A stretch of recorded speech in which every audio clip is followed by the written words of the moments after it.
must be our goal and our guide. And all that we strive for as a human family, dignity and hope, progress and prosperity, depends on peace. But peace depends on us.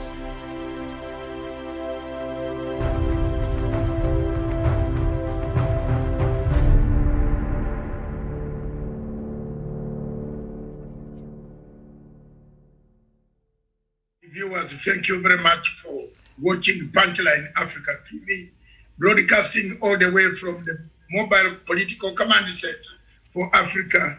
This is Dr. David Matsanga, all the way from the Center for Politics of Africa in Nairobi. We have Miriam Ogutu in the General Headquarters of Punchline Africa Television. Good morning, Miriam. Good morning to you, Dr. Matsanga, and good morning to our viewers. Across Kenya, we are dotted with correspondents all over the city. Our in-house correspondents, Douglas Kirimi, good morning. Good morning, Dr. David Matsanga, to Miriam Ogutu, and to our crew that make it happen every day, and also to my friend, Jevan Karanja, and also to our viewers, good morning, good afternoon, and good evening, depending on where they are watching us from. Thank you, Doctor, for having me on the show. Thank you very much. Across in Nanyuki, near the place where I'm going to settle next, is Jevan Karanja. Good afternoon or good morning, whatever. Thank you very much, Dr. David Matsanga. Yes. Go on.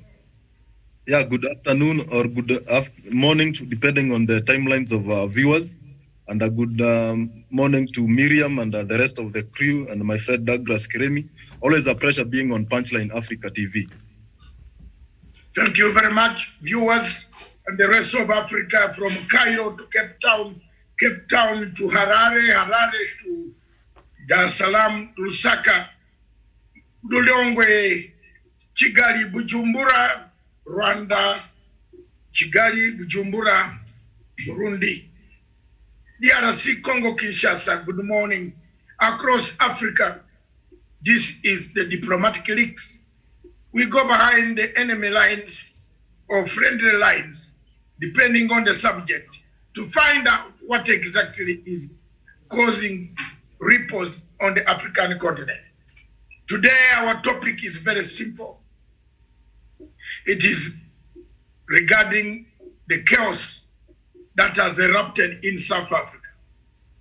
It is regarding the chaos that has erupted in South Africa in the sense that South Africa was the beacon of hope for Africa.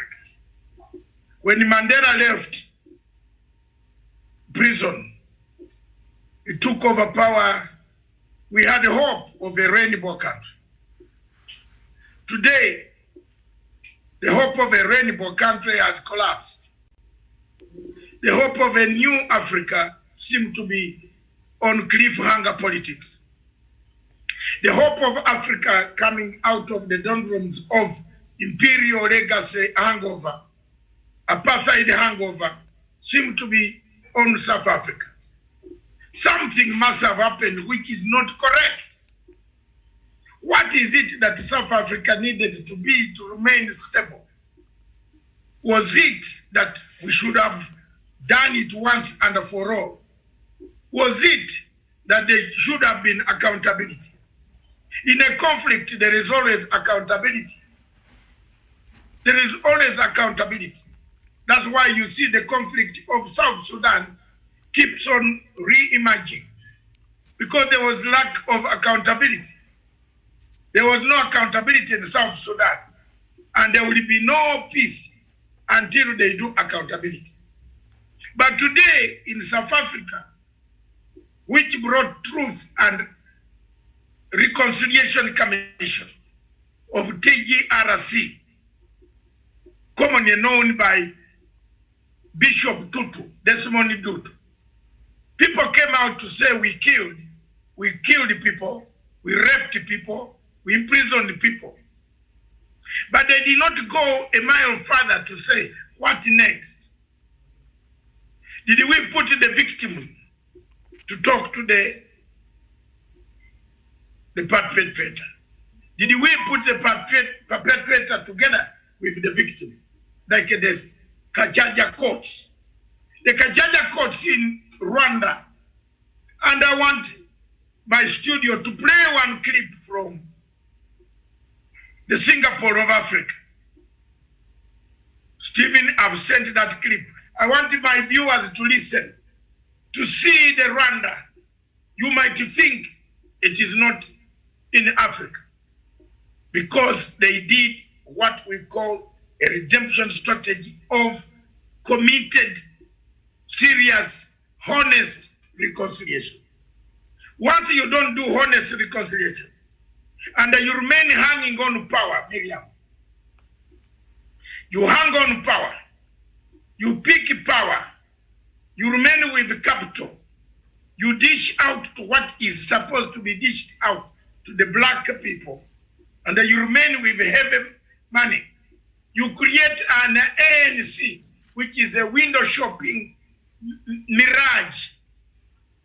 ANC is one of the parties that are the ideology.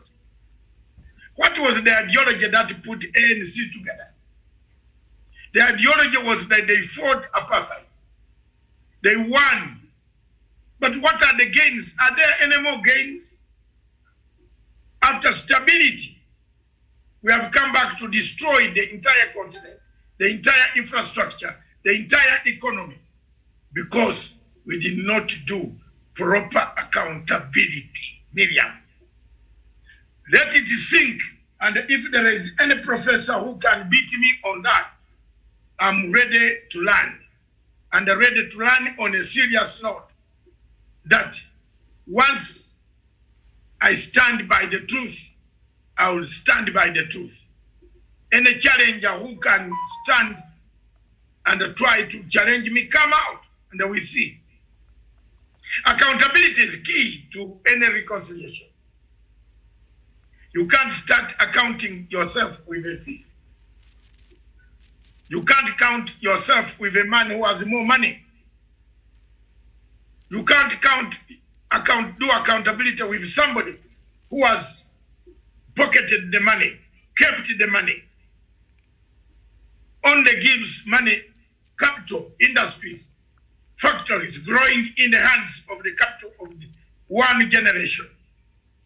That is where the problem of South Africa lies. Reconciliation was cosmetic. A rainbow remained a rainbow. When it rains is when it appears. When it's about to rain is when it appears. I have not seen anywhere where it has rained. Is there any place in your place in Meru or Nanyuki or Siaya or Narok where rainbow just wakes up and comes without any shower? Maybe you are magicians on the show. Some of you can tell me, is there anywhere where there is no shower? The rainbow just arrives without some small showers. Well, so wherever you see a rainbow, there is also a shower, a small shower, scattered showers. Then later on, they form a rainbow. Did South Africa miss the journey towards a rainbow? A real pure rainbow? Has the rainbow become a mirage? Those are the questions, Miriam, that I want us to see. But let's now see the Rwanda situation first. Let's listen to it. Night Fam, I am about to shock you with a question. Which is the first country in the world that used drones to deliver medicines and blood nationwide? A country that has a one laptop per child program. A country that launched a satellite to provide internet to its rural schools. The answer is Rwanda, and in case you didn't know, it's in Africa. I know, it's the last you'd expect, and probably many of you never even heard of this country, but that is exactly why I made this video. Because many people thinking of Africa think of poverty, crime, violence, corruption. But what not enough people know about is that in the heart of Africa, there is one country making a big difference. Rwanda has developed so fast that it's called the Singapore of Africa. It has become one of the safest and cleanest countries, fastest growing economies, and now a model state to the rest of Africa. All these incredible things happened after surviving a genocide that left 800,000 people dead and forced over 2 million people to escape the country. But after years of hard work, Rwanda rose above many other nations, setting a strong example to the rest of Africa. So how did Rwanda manage to reach this point despite the crisis? Many times I have said, bad past doesn't mean a bad future, and Rwanda is the best example of that. It was a huge teamwork between the people and the government led by President Paul Kagame. You have all the potential and possibilities to become as big as you can be. They all came together to reach its #1 goal, national unity. We are moving on. We don't want to be held by what happened in the past.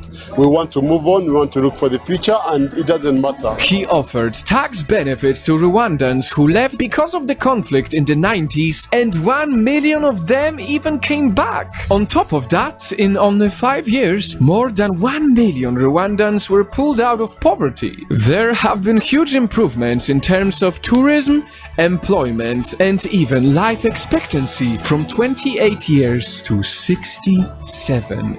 That is just incredible. In fact, this country is so forward-thinking that they even have a national cleaning day, not every year, but every month. Were you paid to do Muganda today? Did they give you money to participate in Muganda? No one who does pay me. No one paid you to participate? Yes. So why do you have to do it? I have to do this because I'm the citizen of the country, so Thank you. I have to do this to develop my country. The government invested in education, providing many students free laptops. In 2019, they launched a satellite to connect rural schools to the internet to make sure that no student gets left behind because children are the future. It also became the first country in the world to make use of drone technology to improve its healthcare system, where medicine can be delivered by drones to any part of the country. When you put all of the above together, it is incredibly impressive. And that is why this video is made to break stereotypes about Africa. It's about time we stop living in the past and seeing Africa as a place where people only struggle, because Africa is an incredibly diverse continent, and Rwanda is a great example of what African people are capable of: progress and greatness.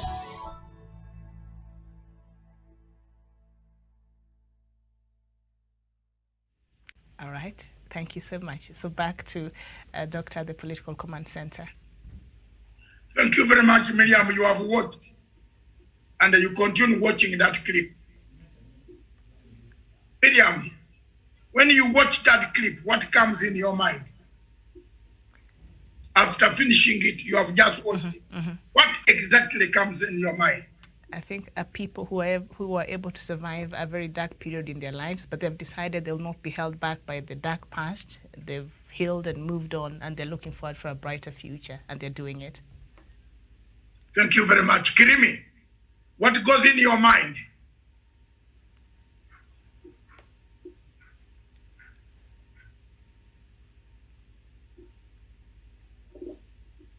Kirimi,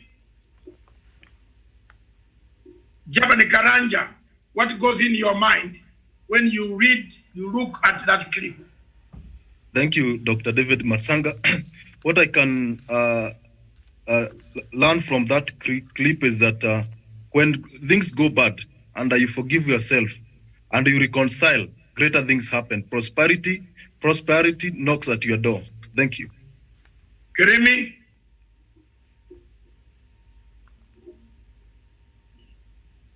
Do you have a problem with the clip, or what is the problem? Tawish?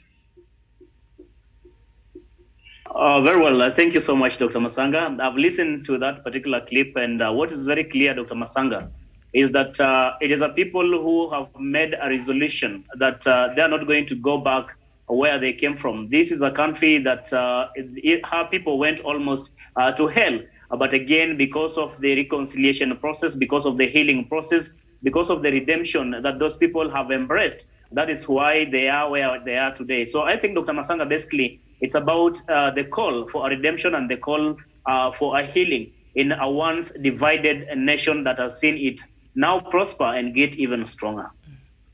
Thank you. Kirimi, are you ready now? Thank you, Doctor. I was having a problem. This shows us a true picture of a country that would not want to go to where they have been before, a country that would want to go forward without necessarily being dragged into the mud by the very occurrences that people take advantage of. For example, the issue that is bedeviling them now is an issue that they can resolve and move forward.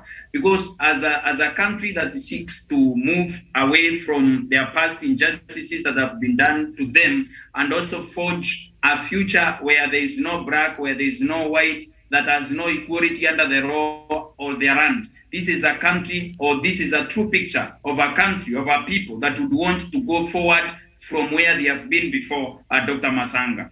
They don't want to go back there. Okay, thank you very much. Miriam, now give us the background. South Africa is burning.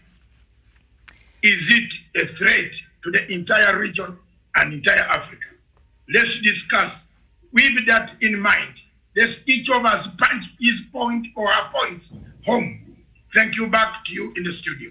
All right, we will. Doctor, thank you for that. Now, South Africa's President Cyril Ramaphosa has deployed the country's military to restore calm after days of violent protest and looting sparked by the imprisonment of former President Jacob Zuma. Ramaphosa addressed the nation Monday evening, calling for calm after at least 6 people died in the violence and hundreds were arrested. As Zuma's lawyers argued for a sentence reduction on Monday, a protest and looting centered in 2 provinces escalated. Ramaphosa acknowledged the protest and looting may have begun with political grievances, but that criminal elements had taken over. And he has warned the continued protest and looting could further undermine the nation's COVID-19 protest. Zuma, 79 years old, was jailed 15 months on June 29th for contempt of court. He had refused to appear at an anti-corruption commission to answer questions about several allegations, including bribery and fraud. He has repeatedly denied the long-running allegations of corruption against him. Thank you very much. You have heard the background. The question here is, to all of you, mark the question. Does this affect Kenya? Does this affect Zimbabwe? Does this affect SADC, ECOWAS, East African Community, COMESA? What is the impact of riots and the dismembering of South Africa? If South Africa goes down to the drain, what does it help Africa? Will it destroy the entire region? That is diplomatic leaks this morning. Let's begin with none other than Kirimi. Are you ready to have a take on it? Thank you, Doctor. When you look at what is happening in South Africa today, and also mirror it against other African states, this is something that is very serious. This is something that is going to happen to other African countries. Remember, South Africa is one of the leading economies in Africa.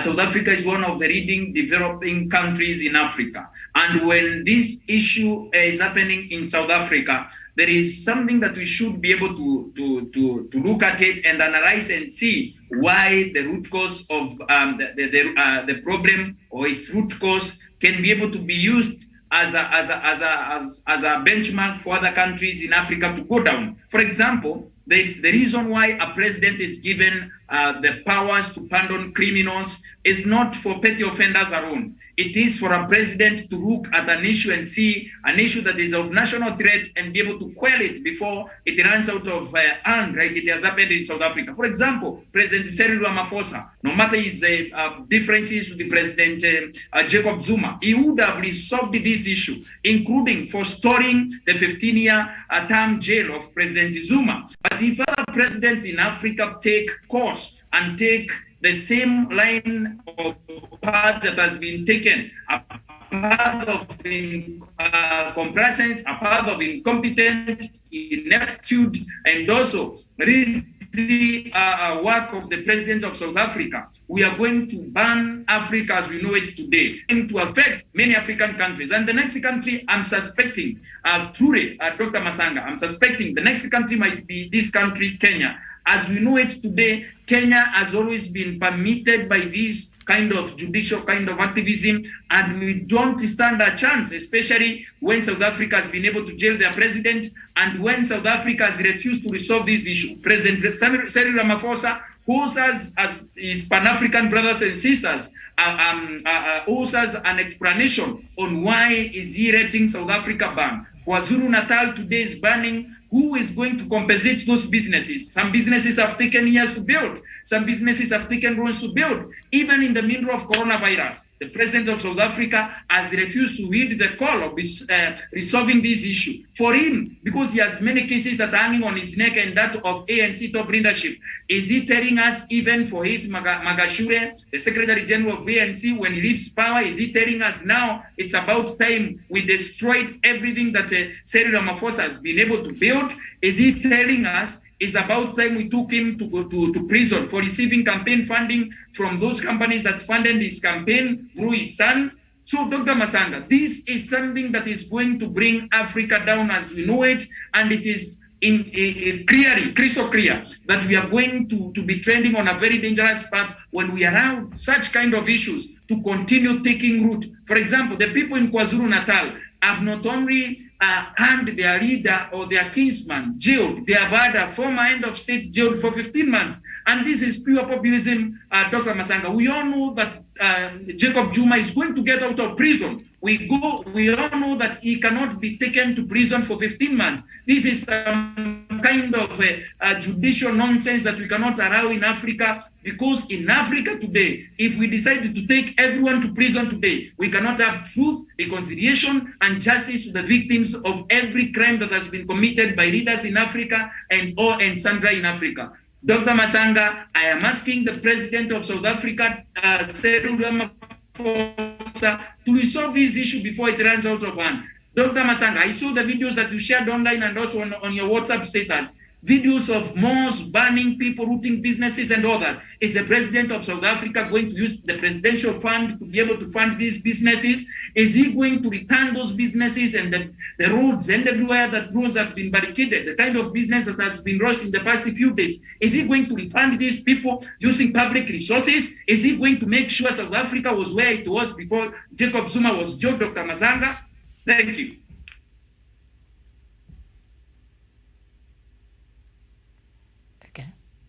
For the serious and a candid discussion. That's the type of discussion we are interested in. We are coming to the phase that you are talking about. What next after this? Do we declare a state of emergency? Is South Africa ready to declare a state of emergency? How many countries in Africa that are falling to pieces? How many will fall to pieces? What is behind all this? Tawish. Thank you so much, Thank you so much, Dr. Masanga. Thank you so much, Dr. David Masanga, of course, colleague panelists and everyone who is watching. I think already yourself and Douglas Bundi Kirimi have set the ball rolling in as far as the conflict in South Africa is concerned, Dr. Masanga. But again, it is important for me to stress this point that whatever that is happening in South Africa today is really setting a very bad precedent, not only in South Africa, but the larger Africa as a continent. Because again, we are likely going to see people who of course assume the office of president or assume into this most powerful office in those respective countries actually taking a cue or an example from South Africa. What will stop another person, say, for example, in Uganda, if he takes over from President Museveni, from taking Museveni to court and maybe drag him to court the way you've seen done in South Africa today? What will stop, for example, someone else in a different, say, for example, in Ghana or the Central African Republic or Egypt or even in Ethiopia to take the people who are in power to court or actually to jail them? Because again, South Africa having been a very good example of an icon of peace ever since, of course, they got independence. it is setting a very bad example to the rest of the African continent, Dr. Masanga. And I remember, even when this story of Jacob Zuma being actually asked to go to court, being asked to go to that tribunal and the eventual presentation to the court, now that he's being jailed, Dr. Masanga, we had warned already. There were signals and there were bad signs that if Jacob Zuma was going to be arraigned in court and eventually jailed, then there's not going to be peace. There's going to be conflict and turmoil in South Africa. And I think we have been vindicated, Dr. Masanga. What are we seeing in South Africa today? People are protesting in the streets. We have seen a record of over 10 people having been killed. Property has been destroyed. I mean, there's no peace, there's no tranquility, there's no stability in South Africa today. It's unfortunate that President Cyril Ramaphosa, instead of coming out and providing a solution, particular problem that you're having in South Africa, is coming out and telling people to stop protesting. I mean, they are justified to call for freedom of President Jacob Zuma. Breaking news coming from South Africa is the judge hearing the case against Zuma has just stated that Zuma's imprisonment was unlawful. Amanda was unlawful. Therefore, Zuma will be walking out of jail anytime. You know why? Anybody who has studied the law, any basic law, the commission of inquiry was not criminal. The commission of inquiry was civil. A civil suit cannot be turned in law into a criminal suit and then you take me to jail. You give me civil action. You put me under probation, but you don't sentence me. You can sentence Zuma on the question that he took money from the Gupita, but you cannot sentence Zuma on a civil matter where he has not been convicted, then you convict him. My. I told you, I reasoned like a lawyer a few days ago. That, not like a lawyer, but real. The only thing is that I missed Miriam to study LLB. But the one of international aspect, you can't conquer me there. The LLB one, that category of Wachikoya, the one that I helped him to read in university in London from grave digging. You know, it is very, very, very, very important that you can look at Article 143 of the law of South Africa. Very clear. Civil matter, you don't take a man to court, to jail. Give him a civil sentence, like telling Zuma that you will be doing community work for a week or 2 weeks. But you are not, because you disobeyed a commission of inquiry that had not convicted anybody. Had the commission of inquiry found out that Zuma was involved in all corruption, that then if Zuma was invited at that hour, you can sentence him. Are we together here, Jacaranda? I'm Mr. Japan Karanja. I am sorry to call you Jacaranda, but a court in South Africa right now, breaking coming in, has said Zuma's by Judge Jaffa, who is now sitting on the case. Even the lawyers did not.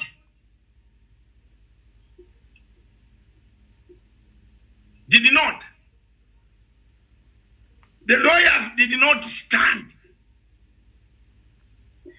The defense lawyers did not make any comment.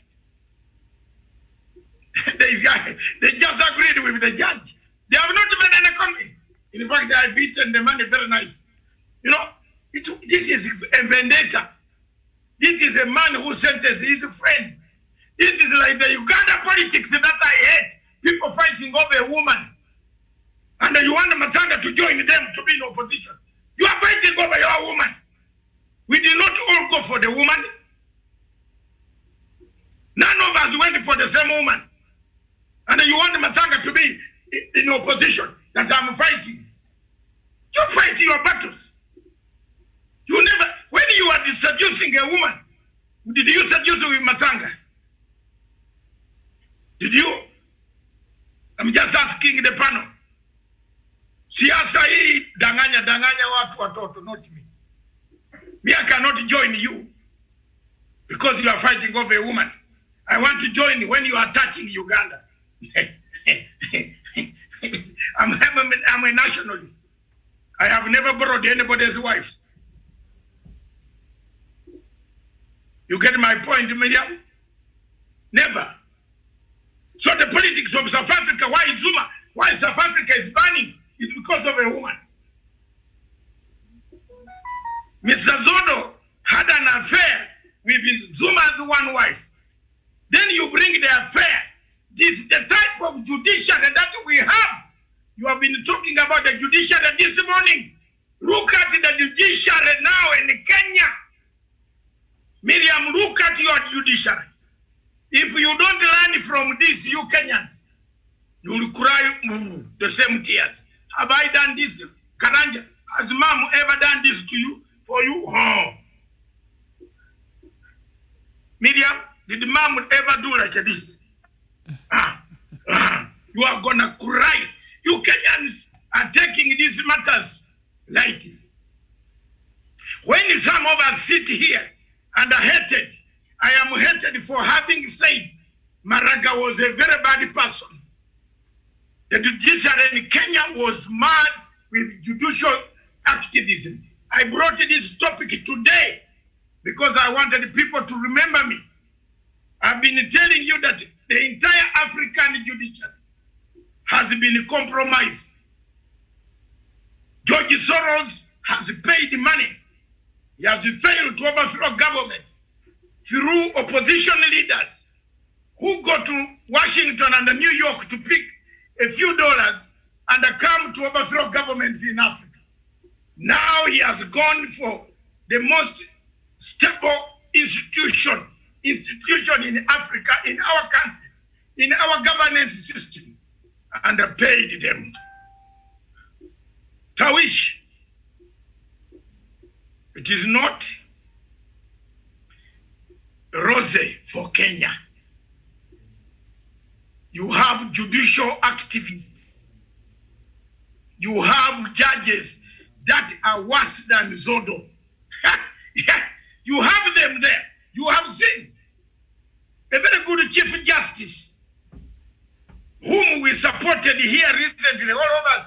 In fact, I'm about to hide my face. Very soon I will hide my face. Yes, yes, very soon. Miriam, if you don't see me, I will hide because I'm ashamed. I can't make a comment. The Chief Justice, who was very good, a lady, now she goes now to attack. She is now attacking the parliament that she doesn't know the fire she's going to get. You know, this is going to be bad. You know what? I think once a cheap activist, you remain a cheap. Can you look at my lips the way I'm saying?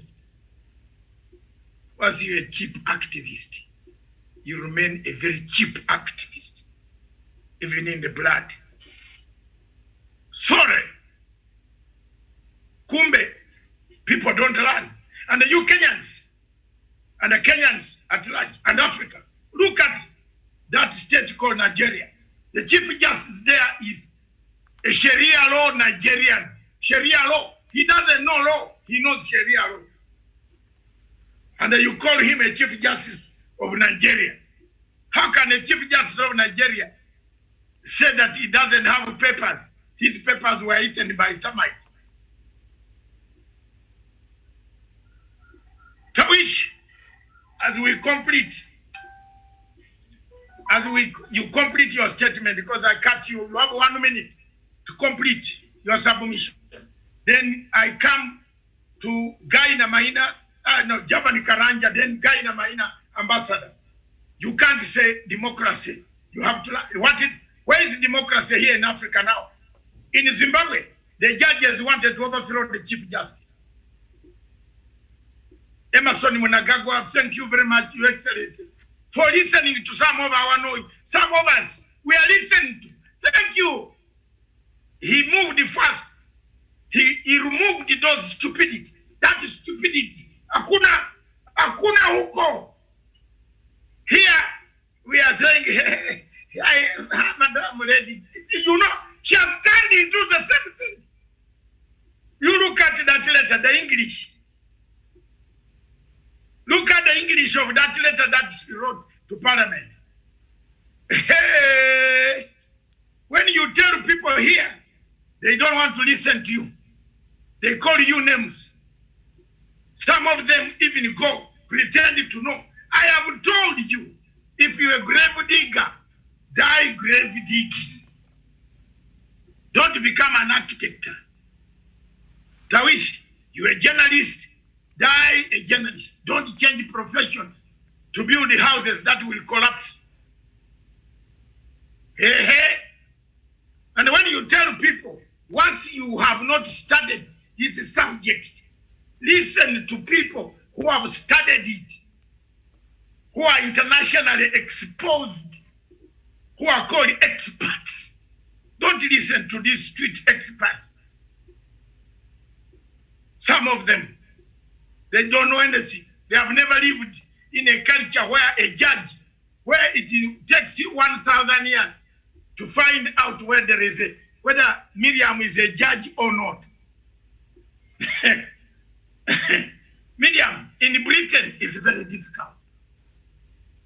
In Britain, it's very difficult to find out who is a judge until you go to the judge courtroom. Because they hide integrity. They must have integrity. In Africa, we are drinking with these judges in nightclub. In fact, we danced together on the floor. Mutunga spoiled this court. I bet, I'm telling you the truth. The Kenyan judiciary is equally very, very dangerous than even South African judiciary. If you see the way they are going to, they want to hammer Uhuru Kenyatta, then you do know that as soon as my friend Uhuru Kenyatta gets off power, even the Chief Justice will look for him. Have you seen that? Have you seen the language she has used today? Because there is influence there. Activism has been instituted. It has been, there is an institutionalized activism now in Kenyan courts. And if you are not careful, we want to speak, we are going very dangerous roads. Look at it, you might like me, don't like me because you are not God. Anyway, God is the only one who likes bad people and good people. Are you the one? Are you God? No, are you God? Those watching me, are you God? No, you are not. It is only one man who likes bad people and good people. If I'm good, God will look after me. If I'm bad, God again looks after me. Tawish. Mr. Tawish. Thank you so much, Dr. Masanga, for that. Of course, for that developing story as regards to the situation in South Africa.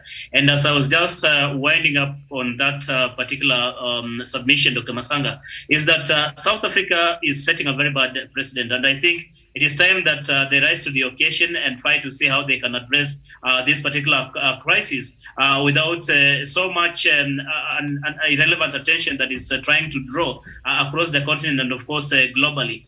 Because, again, like I said, Dr. Masanga, President Ramaphosa now should not actually pursue the people of South Africa, more so those who are supporting the former President Jacob Zuma in protesting and calling for his freedom, because again, it is a genuine kind of concern really that you cannot drag a former head of state in such a way that compromises his dignity and without much of respect for a person who once served in that very capacity, Dr. Masanga. And that's why I was saying, what will stop other leaders from taking the former presidents or former leaders who served in those very capacities to court and being jailed, like what South Africa is doing. I mean, South Africa today has lived as a very good example of democracy, a very good example of a country that embraces peace and stability. I don't think that it is just time that they have to break that particular tide and bring about a whole confusion and fiasco in the name of course, politics and the witch hunt that President Ramaphosa is having on the former President Jacob Zuma, Dr. Masanga. And also, there's a very important point you've mentioned about the courts. It is important also that we stop this judicial activism that is now rampant in most of the courts in African continent. You've given an example of the Kenyan courts, for example, Dr. Masanga. Every other time we make some changes, we make some reforms, we think maybe we are getting to the right direction, or finally we are getting a remedy or a medicine to the problem that continues to bedevil this very critical institution. But Dr. Masanga, I believe there's a lot that needs to be done. There's a lot that needs to be covered in as far as making sure we have a truly independent and a reformed judiciary, not only in Kenya, not only in South Africa, but I think in the entire African continent moving forward, because again, they play a very critical role. So if you're going to have individuals or an institution that is such critical in terms of service delivery being compromised by external forces, by cartels, then the people are the ones who are going to suffer, Dr. Masanga. But as far as South Africa is concerned, I think that developing story is good for especially for South Africa and the people who support former President Jacob Zuma, and most of us who are seeing this as a witch hunt and what looks like a vendetta from the part of President Ramaphosa. The whole African continent is looking up to him to provide leadership in as far as this crisis is concerned, Dr. Masanga. And I hope we are going to find a solution, and President Jacob Zuma is going to walk out of those jails so that he can continue enjoying his old age and with dignity, Dr. Masanga, without the kind of disrespect that has been shown unto him. I submit, Daktari. Thank you very much, Tawish. Javan Karanja, quick, your position on this. A judge in South Africa by name Justice Chris Jaffa has said the imprisonment of Jacob Zuma by Sisi Kapwepwe Hampempe, who acted badly, was not called for, because the matter was civil court. Do you agree now that that was so? Yeah, I agree 100%, Dr. David Matsanga, that when justice is applied, it should not be done with biasness, and fairness should be the order of the day, because the kind of problems that have been caused to the former head of state, Jacob Zuma, it's all about through political witch hunt, through judicial activism, and judges that have a corrupt hand who maybe make decision based on how heavy the brown envelopes are presented to them, because we didn't see justice being done to the former head of state, because the kind of mistakes that he done, that they claim he has done, they didn't amount to that kind of punishment. He is a former head of state. He needs dignity, and he is an old man. He has served the people of South Africa. Therefore, these are political witch hunt. These are judicial activism that are playing hard to ensure that we have a curtailed system where former head of state will not have peace as they go for their retirement. Therefore, the kind of situation that has been in South Africa for the last few weeks, they are setting a bad example to the rest of Africa countries. South Africa being a big brother in Africa in terms of developments, in terms of education and so on. They need also to have a good judiciary so that they can set a good example to the rest of Africa countries. But the kind of problem that their judiciary is going through, the kind of hardships that their judiciary is having, these are not things that we need to emulate from South Africa, because if these things escalate and they come out of hand, other rogue judges across Africa might be having a plan on how to jail other head of state who might, in their regime, disagree with the judiciary, or when in their regime they didn't do what maybe the judiciary wished to be done by the head of state. Therefore, these are bad examples. And we have seen the kind of demonstrations. People have gone to street, the kind of destruction that have been caused by angry demonstrators who maybe felt bitter because their head of state or their leader has been jailed illegally or out of bad blood between the ruling regime and maybe the previous regime of Jacob Zuma. Therefore, these are not the things that we wish for a head of state. We need them to go for retirement, and they do their business without these kind of dramas that we are seeing. Therefore, these are not a good. This is not a good example.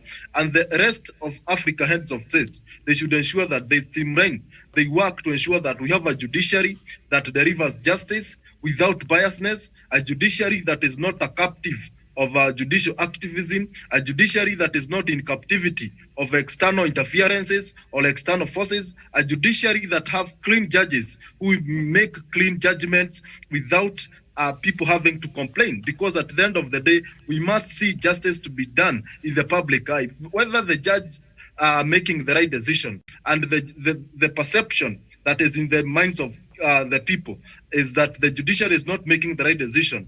People will not agree with the outcome of these courts. Therefore, it's upon the Kenyans and everyone in Africa to ensure that we have a judiciary that lives to its mandate to avoid these kind of dramas. We don't want anywhere in Africa to experience what South Africa is going through at the moment. Thank you. Thank you very much. Ambassador Gaina Maina, a judge in South Africa has vindicated most of us, and we would like to see how you look like this morning also, without talking to your robots that you have connected behind there. Ambassador Maina, I hear robots making noise. So, Your Excellency Ambassador, are you there? Yes, Daktari, can you hear me? We can hear you, but can you we hear want me, to see your face first. That's the rule of the television, my television. Let me see your face first. Yes. He gone off because we robots. We can. Gaina, are you okay or in a compromising situation? I don't want to force you. Yeah, thank you, Daktari. First of all, but are you a robot or not? One or two things we need to talk about this South Africa first, Daktari. You see, with the little understanding I get now in politics, Dr. Matsanga, this world is controlled by 1% of the people, either we like it or not.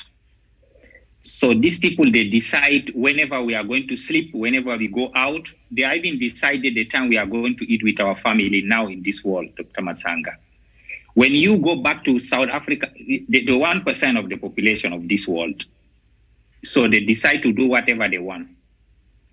Now, it depends where we want to be, the panel. Number one, we need to understand that if you want to redraw the line in any country, Dr. Matsanga, there will be a collateral damage. There will be, sometimes people have to go tough situation because humans don't want change. And the easiest way to manipulate the 97 of this population, the 99, I can say, is use emotion like the one they are doing now, right now. President Zuma has been arrested, people will rise emotion, whatever. But the people who go with the logic, they pull back behind, they see the first, what's the role President Zuma have played to these people, either personal or political, in their system that has made them that we are waiting you in the corner, Dr. Matsanga, because this is the real life. Every country, not about democracy, even in America. When you play with the system people will play with you. That is 100%. We need to understand that. Now, when we go back to the top years, you know that he has been played too much. Even he used another people, you know, to push another president out of power to make them resign. This thing is there already. Now, they get to the second level, that's the story of Ngandala. He has used the country money to build his house, $20 million. The story is there, you know, and the second after, he used those Guptas to manipulate the country, do whatever they want. So people was gathering mistake for somebody, at least to bury him before he died. That is the repercussion is coming today.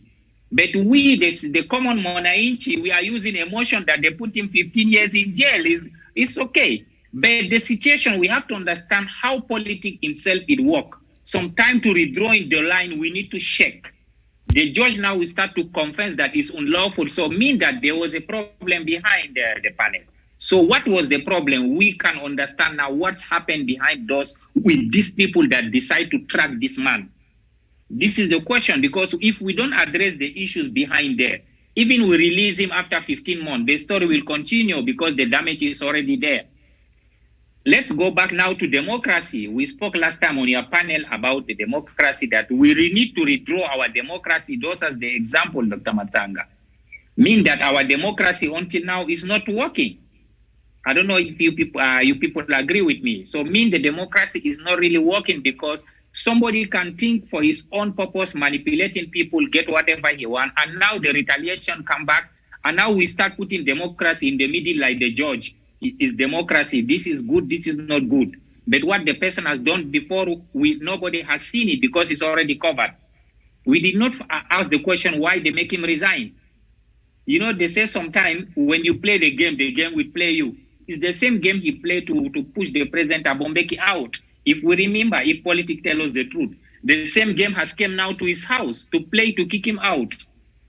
So anything, sometimes we think that democracy is working. We don't know that these people, they are engineers also to use people emotion to play with us, that we need to go back to the drawing board to understand what's really happened. It's okay, in lawful, they have arrested me for 15 years, but let's see what's all the reason these people gathered to fight him back, Dr. Matsanga. We all know that any country, if you want to fix the law, if you want to make sure that a country move on, if you want to make sure that things change, either in Kenya or in Chad, when you bring a new system, there will be collateral damages.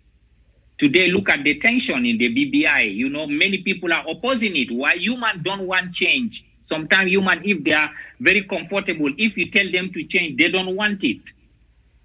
That is the situation, Dr. Matsanga. For now, I'm not going to give any comment on their system of judiciary or whatsoever. I don't know how they build it, but let's see what the story will tell us. Thank you. Thank you very much, Ambassador Gaina Maina. The story is very clear. A new judge who is hearing the case has said, before the lawyers can even start, he said the ruling, the jailing of Zuma was wrong. That is in the current story now as we start. Even the defense lawyers finally said that's exactly what it is. So you are totally 100% correct. You are correct. There is a clique in this type of democracy. There is a 1% that always makes Africa very dirty. Everywhere. There are people who plotted to kill Idris. And they are now controlling the whole world, yeah. No. They are now in power in Chad. And tomorrow another group is going to plot to kill them. Am I wrong? Am I wrong? There is another group there. You know the group plotted to kill President Idris. Assassinated him. They took over power. Now, within that same group, there is also another 1%. Minor, that is the one you are talking about. Look at it. They manipulate the rest. Now they are sitting and saying, aha, we have managed to finish South Africa. They are laughing. Look at what South Africans are really stealing from the shops. What is the type of South Africa we have? Look at the South Africa we have. They turned on Nigerians and they killed them. They turned on Cameroonians. They turned on Somalis. South Africans themselves. There is something wrong with this country. Yeah, this is the emotional reaction. That's what I was saying. You know, emotional reaction always have a lot of damage. And emotional reaction in every African country doesn't exist. You need only a few paraffin jerrycans to put on it, and it works. There is emotional, you know, if you look at a wider Africa, look at all judiciary in Africa, the rulings they make. Do they favor the people? Montague, the Frenchman where you are now in that capital, Montague, who said the three separation of powers. You are seated in Paris today eating your sausage. You know, some of us are hungry on the African continent. We are fighting. No, eating the frog. The frog. And then you are eating frogs and the prawns in Paris. Look, some of us in Africa are hungry and are still fighting for the same Africa. And we are being labeled names which we don't know. But look at Montague. He said separation of powers, independence. But there is one power which is executive. That is, the president is only one. Even in France, there is one president who is the commander-in-chief. The deputy of, have you ever heard of the deputy president of France? They don't have, they have prime minister. They don't have a deputy president. France has got a working prime minister. They have prime minister only. Not a deputy. Why did they do that? No, they have prime minister. They did not want to have, they did not because want they are not to British. Have, no, because they did not want to have a problem of Ruto here. So where did we copy it? Even British, UK don't have vice president. Where do we copy it then? I'm asking myself a question. There you are. That we copy everything, even copy the way we wear our shirts. Because British don't have deputy president, they don't have vice president, they have prime minister. So where do we copy this? I brought this subject so that the panel can understand that we are in very, very, very bad market waters. That 1%, the point you have made today, is very credible. Ramaphosa plotted to remove Zuma. Ramaphosa reached... No, doctor, let's go back to story. Yes. Daktari, let's go back to story. Zuma plotted to remove Thabo Mbeki. Thabo Mbeki, my friend. Thank you. When you do, they will do you in life. You play the game, they play you the game. I am a great friend of Thabo Mbeki. So thank you. I'm a great friend of Thabo Mbeki.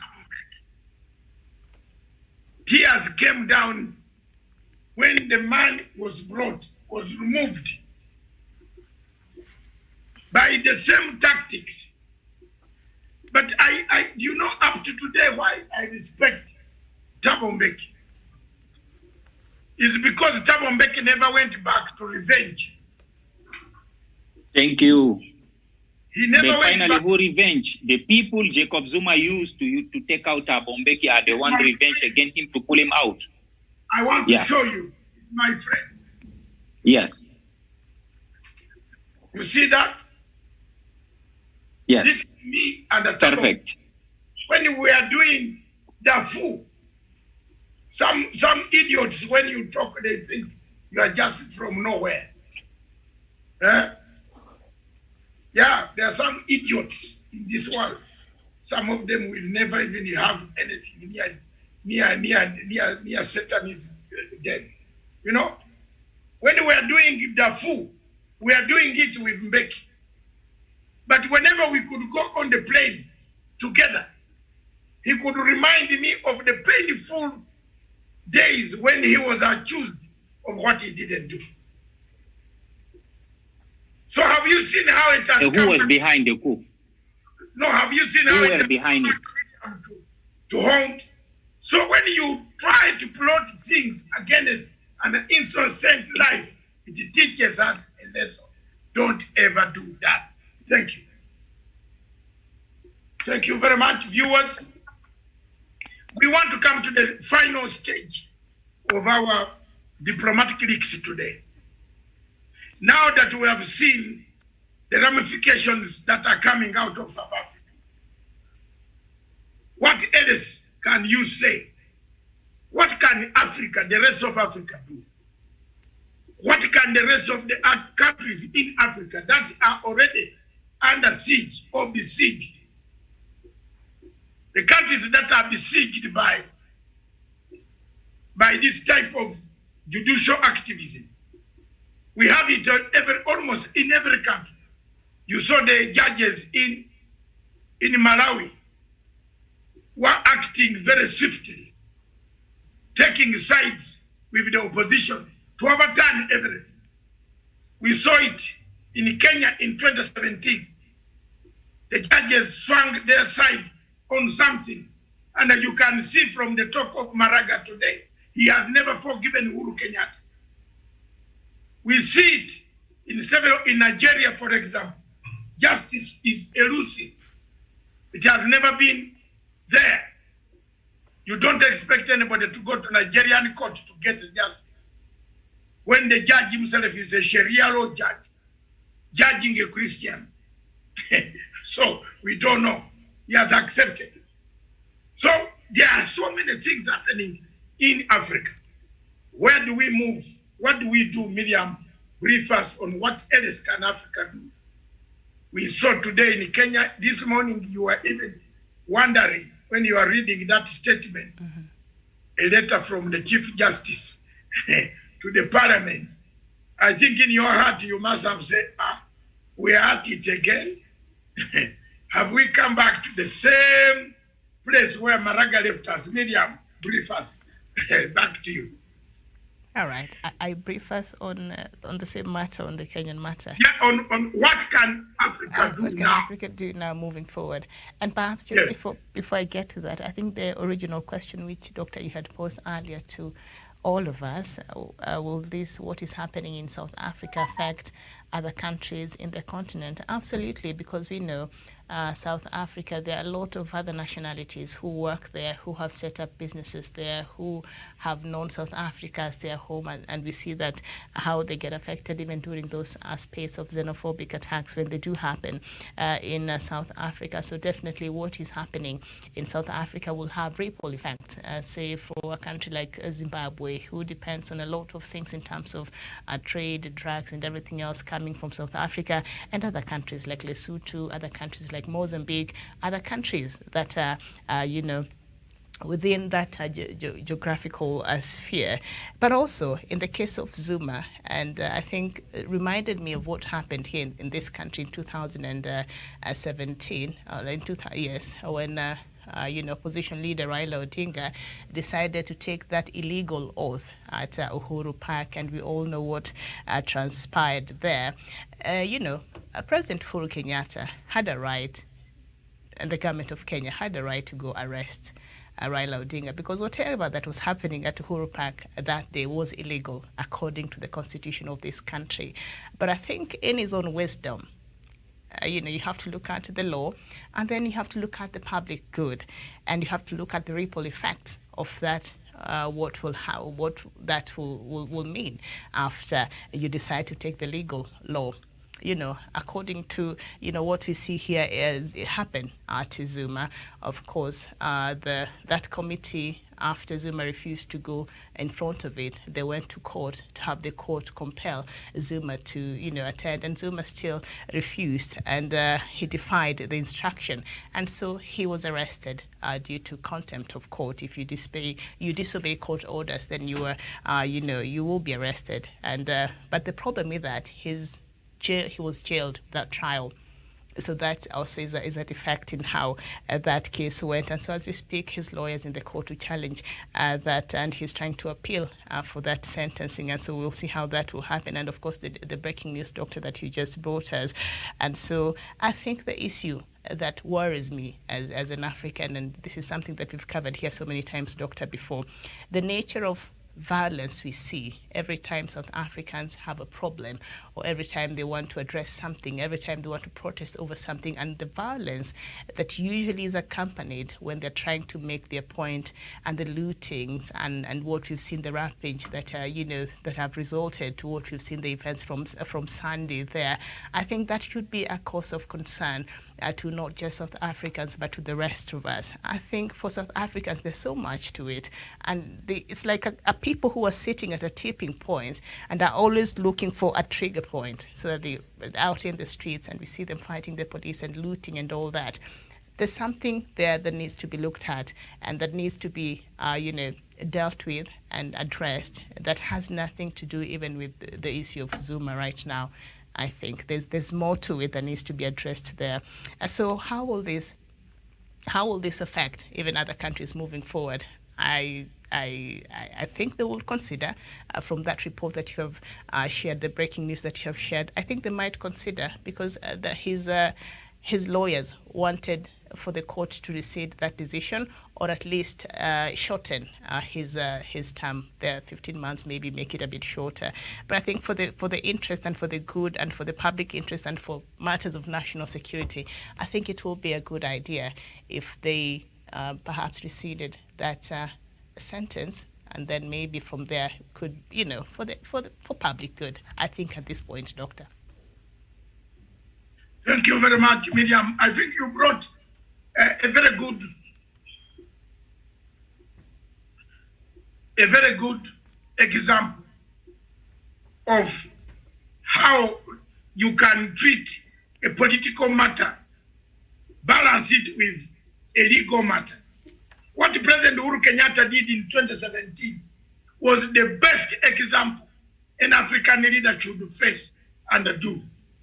Raila committed treason, but Uhuru never ordered any police to arrest, because he knew once he ordered the police to arrest, that's what Raila wanted. He wanted the country to burn, to go down. What President Uhuru did was to let everybody out of that and give them their own way and find a peaceful way. What is Ramaphosa should have done, because courts don't operate to show external agencies that South Africa is very good. South African constitution is very good. How can a constitution be very good when a man goes to loot a pig from the butchery and is carrying the pig on his back? Is that South Africa?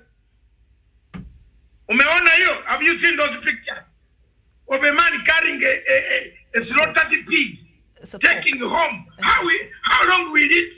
Are these people not cannibals? You see the way they go and kill other Africans, the way they have killed other Africans. I told you, Miriam, I've been telling you time and time again over this television, that South Africa there are two countries on this continent of Africa that are very bad for Africa.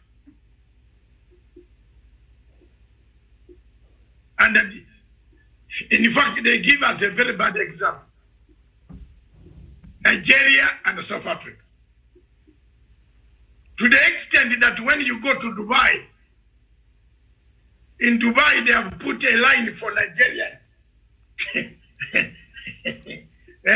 When you reach the airport, it's very ashaming to me as an African. And that's why I don't go to Dubai anymore. I support Africa like my baby, but I don't want to go to Dubai anymore because of the type of discrimination. Even to transit through Dubai, I don't like. Because of that discrimination. Where you put a line and say, Nigerians, what have they done wrong? It is not very good. These are countries, big countries in Africa. South Africa, when you find these younger men, they are not hardworking. South Africans sleep more than they work. That's why when the Somalis go and start their corner shops, they have killed 4 Somali, taken their property and slaughtered them. This violence has not affected only South Africans.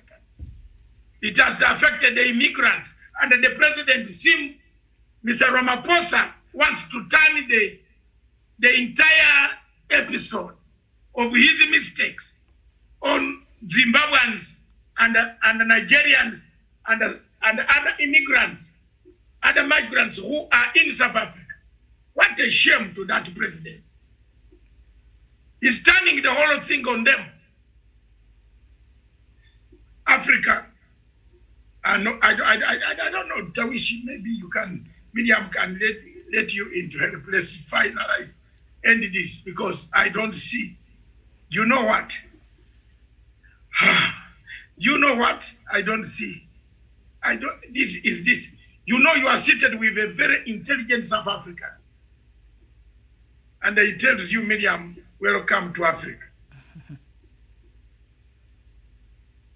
Because of the things they inherited from apartheid.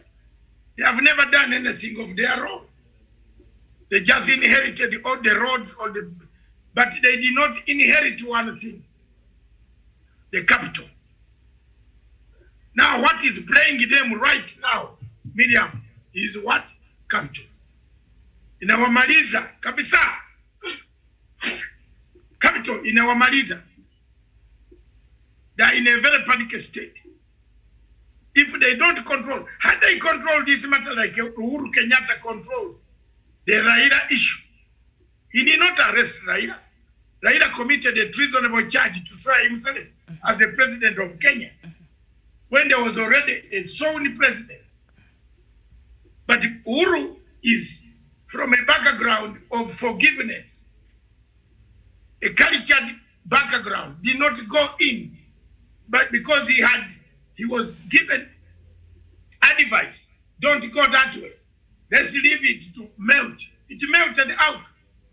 The people themselves started pointing fingers at each other. Why didn't you turn up? Why did you lie to us? You see, the thing melted out and they came out with a handshake. Today, that is what Zuma should have, Mr. Ramaphosa should have done. Should have gone back to the courts and asked them, yes, we know Zuma has committed crimes. Maybe he did not, but we shall find him guilty on the real gross misconduct of corruption in the main court. But this is a civil court. A commission of inquiry does not sentence you. It's like refusing to go to parliament. They can only fine you. They should have fined Zuma and allowed him, told him to come back. But for you to be vindictive, to give a former president, when Tony Blair, who killed thousands in Afghanistan, and when Cameroon, who killed many in Libya, they came out and said, we are sorry. And by the way, Miriam, you have not told me, you have not talked about your man, Obama, from, are you people, what is wrong with you people from here? Obama wants to become an ambassador to Britain. Surely, is this solo? Did you see that? I don't know why you have missed it and you are diaspora dispatches. From a Horus president capturing a nuclear power, you want to sit at the council of the British unless you have a problem. Did you hear that? Joe Biden proposed Obama as an ambassador to Britain, and Britain refused. Did you hear that? It is true. It's on the news. So you know, look at that. Are people mad? What is going on in Africa? We Africans, I think as I said yesterday, until we have half blood of the Chinese, we might have a problem, Tawish.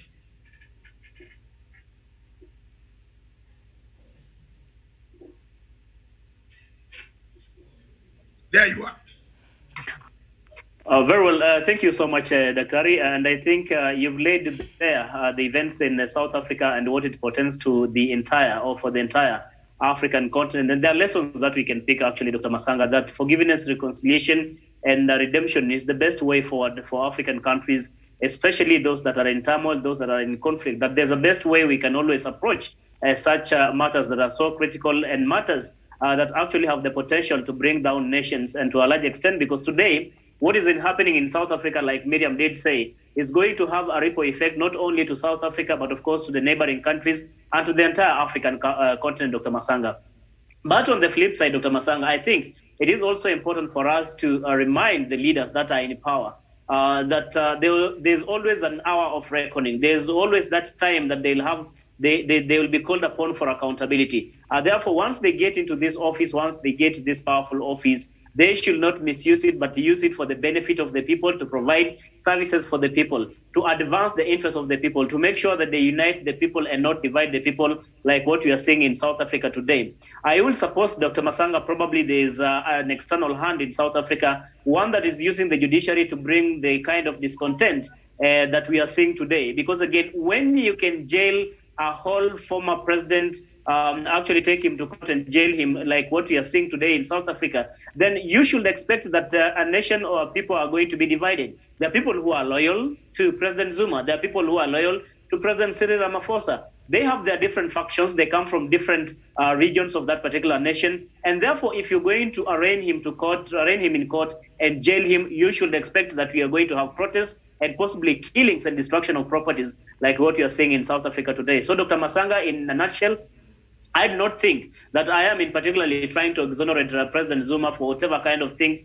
he did while he was in power. If he squandered public resources, it is important that the same is actually maybe recovered for the use, for the public use. But again, there's an approach that can be used. Like Miriam and yourself have alluded to what happened in 2017 in Kenya between Raila Odinga and President Uhuru Kenyatta when he saw himself he saw himself as president. President Uhuru Kenyatta had a right really, and he had the instruments of power. He would have otherwise gone ahead and arrested Raila Odinga and taken him to jail. But what did he do? He had to balance the interest, the legal interest, and the public interest. Because again, what kind of ripple effect will it have had? Maybe this country would have gone to the dogs. And I think it was wise and it was prudent of President Uhuru Kenyatta to have taken that route. I suppose even other nations in the continent should borrow a leaf from President Uhuru Kenyatta and how they are carrying out things in the country today.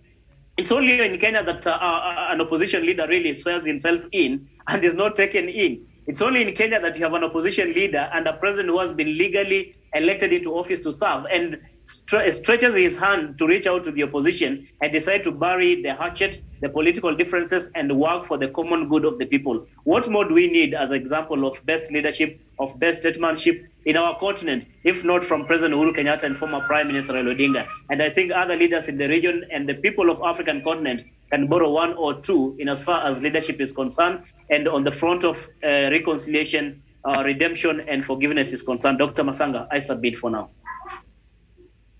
Thank you very much. Javan Karanja, your parting shot, I believe that was before we return the matter to Miriam to conclude and we go home.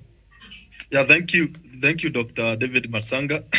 And I'm in agreement with the statements made by Miriam and my colleague Tawish and your statements that when the judges are making decisions, they need to look at the bigger picture on what are the effects, the long-term and the short-term effects of the decision or the verdict that they give in the courts. Because if they look only at the bigger picture, or if they look at the short-term gratification of the masters or who have a hand in their decision, then they might cause a kind of problem that we're experiencing in South Africa today. Because all these problems could have been avoided if the judges made a decision looking at the bigger picture and bearing on mind that the kind of person they're dealing with is a former head of state and he has supporters. And these guys who have huge supports, like the former Prime Minister here in Kenya, Raila Amolo Odinga, these are people you cannot just wake up one day and take them to prison without really looking at the effects or looking at what the effects of their jail, of their imprisonment would mean to their supporters and to the country. Because now the South Africa economically, they are struggling. Economically, they are having some setbacks because of that decision, or even in kind of cohesion, because when you see people raising against each other, when you see people destroying property belonging to their counterparts, this means even in terms of social cohesion, it has been injured. It has been fragmented by this decision made by the judiciary, by these rogue judges. Therefore, it's upon everyone to ensure that especially those in leadership, especially in judiciary, to ensure that the decision that they make, the verdict that they give, the ruling that they make, it resonates well with the people and is a decision that is based in logic and looking at the bigger picture. Because if we continue with this trend, as we saw in South Africa, and it escalates to other parts of African nations, then we might have a problem, because if a former head of state is taken to jail without considering some factors, then we might be heading in a very bad pedestal, and we might be banning our countries because of this kind of judgment. And it's upon the judges to avoid being manipulated, to avoid being used by some external factors, to be used to play political games. They need to remain neutral in some matters. They need to give justice, and they don't need to be part of this political witch hunt, as we are seeing it happening in South Africa. Therefore, as I conclude, we need a clean judiciary, and it's upon the leaders in power to ensure that they streamline, and they make sure that we have framework and structures that to ensure justice and the wheels of justice are rolling in the right direction, without manipulation, without biasness, without prejudice, and without any form of intimidation, of blackmail to those guys who might not be in good terms, especially the leaders in office with judiciary. I submit. Thank you very much, viewers. Thank you very much, my fellow panelists. Thank you very much for engaging us and for listening to our views. Our views are our opinions, and our opinions remain ours. We don't speak on behalf of the government of South Africa. We wait and see how we can watch the developments that are taking shape in South Africa. I hand you back the baton, Miriam, to conclude and give us the way forward on this matter. What do we do? We have a judiciary in Kenya that is similarly behaving like the judiciary in South Africa. But Miriam, there is something I wanted to read for you. I was reading last night a book. As you know, I'm a very good reader, and I like reading very much because it makes my brain very, very, very happy. This book is written by my fellow Ugandan, Dr. Haji Kibirige. It's a book about the economy and the economies of Africa. If you look for that book on page 108,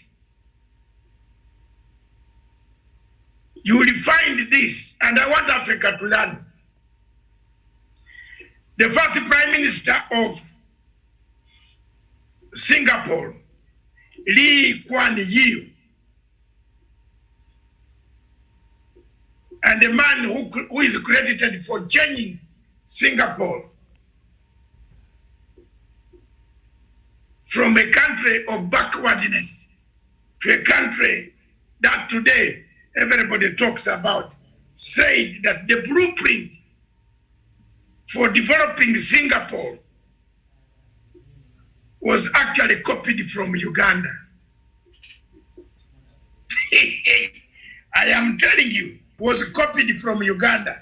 You remember the Singaporean Prime Minister was a great friend of Dr. Milton Obote. And Dr. Milton Obote was the greatest friend in the 1970s and the 60s of Singapore. And this is said in his book titled From Third World to the First World. The story of Singapore. If you want to read, go and read. I was very interested. Of 1965 to 2000. Miriam, he also took a lot of other stuff, like a tropical plants, to make the country more beautiful, like Uganda. Where is Uganda today?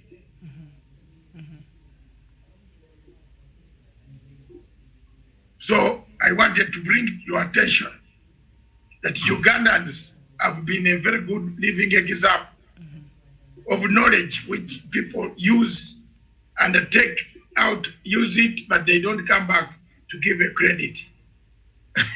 So there you are.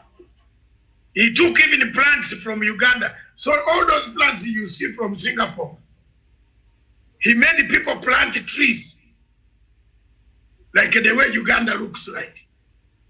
That is the former Prime Minister, the late One Year, who loved Uganda, who loved Africa. Where is Africa today? We can't make even one needle. We can't make a toothpick that takes out food after we have eaten our matoke. That is the Africa we are in, Miriam. Thank you. Look for that book. I'm a very good reader. I read a lot, Miriam, so that you are not cornered by limited knowledge like a Ruto who says that his boss did a very bad job on judges. You see, is now coming out openly, and the people have been thinking that there is a way to reconcile, and you are coming out to criticize your own boss. What is it that the boss is fearing to tackle this man? That's what is our next question tomorrow in the ticking point. The ticking point, Matsanga's ticking point. Tomorrow, what way, Kenya? What way, Kenya? We should not pretend, Miriam, what way, Kenya? Vitu hapana mzuri. And we are quoting over it. People, you see a deputy president to come out and criticize you openly. There are things that are not very, I am not convinced that I'm in the same place. What way, Kenya? Matsanga's ticking point.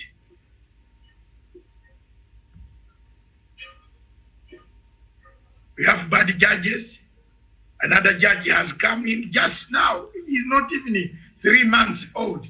He's attacking, going the same route Maraga went. What way, Kenya? What way, Kenya? Can I compose a song? What way, Kenya? What way, Kenya? Africa Breeze. Next, tonight. The Africa Breeze. Miriam, join the radio tonight. You just enjoy. I want to hear your voice on the radio. You do very well. Africa Breeze tonight. Oh my God, what way, Kenya?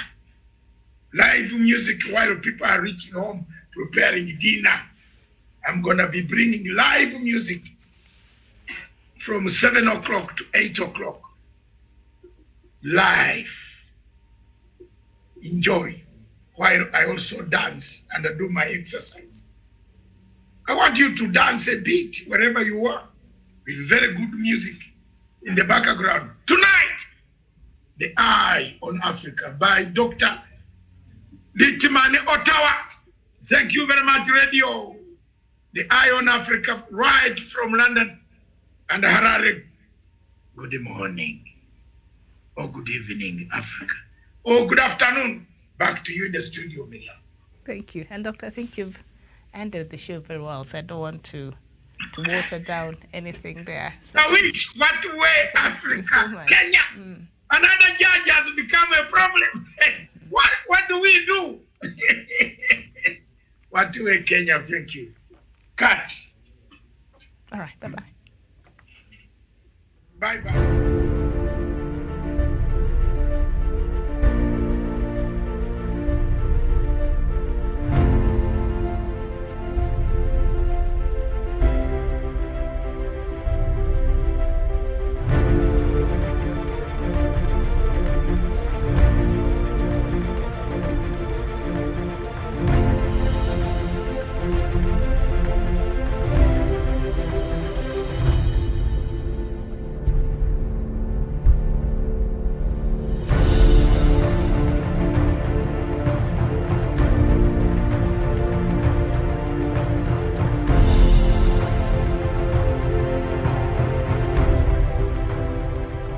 peace must be our goal and our guide.